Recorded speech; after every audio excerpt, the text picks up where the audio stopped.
ভাই সম্পূর্ণ অ্যাডভান্স টাকা ছাড়া ডেলিভারি ফ্রি এবং কি অর্ধেকের চেয়ে কম দামে থাকবে। অর্ধেকের চেয়ে কম দামে? সারা বাংলাদেশ ডেলিভারি ফ্রি থাকবে। আচ্ছা, সারা বাংলাদেশ ডেলিভারি ফ্রি। ভাই এটা সিরামিক্সের তো? ভাই 48 ঘন্টার অফার চলতেছে। এটা শুধু সিরামিক না, এটা হচ্ছে সিরামিক পাথর। আচ্ছা, সিরামিক পাথর। এই দেখেন, এটা সম্পূর্ণ সিরামিক পাথরের কাজ, দেখছেন?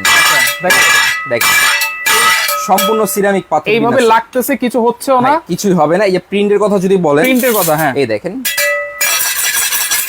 এই প্রিন্ট কখনো উঠবে না, কখনো উঠবে না। এই প্রিন্ট কখনো উঠাতে পারবেন না। এবং আপনারা গেস করেন যে 130 পিসের ডিনার সেটটার দাম কত হতে পারে। আপনারা কমেন্ট করেন। সারা বাংলাদেশ ডেলিভারি ফ্রি দিয়ে, ক্যাশ অন ডেলিভারি সম্পূর্ণ। 130 পিসের ডিনার সেট কত হতে পারে আপনারা একটু কমেন্ট করেন। ডেলিভারি চার্জও ফ্রি পাবেন সারা বাংলাদেশ। এবং ডিজাইনটা দেখেন, এইটা কিন্তু চির সবুজ হয়ে থাকবে এই ডিনার সেটটা। আপনার সুকেসে আপনি এটা সাজাচ্ছেন, একটা গেস্ট আপনার বাড়িতে আসছে, চোখে পড়তে হবে বাধ্যতামূলক, রাইট? আপনার এত চমৎকার এবং কি পরিপাটি ডিনার সেট, এটার ভিতরে নাই বলতে কোনো শব্দ নাই, সব আছে, সব আছে একদম। এই মাথা থেকে শুরু করে যা দেখতেছেন না, যা সব দেখতেছেন থাকবে 130 পিসের।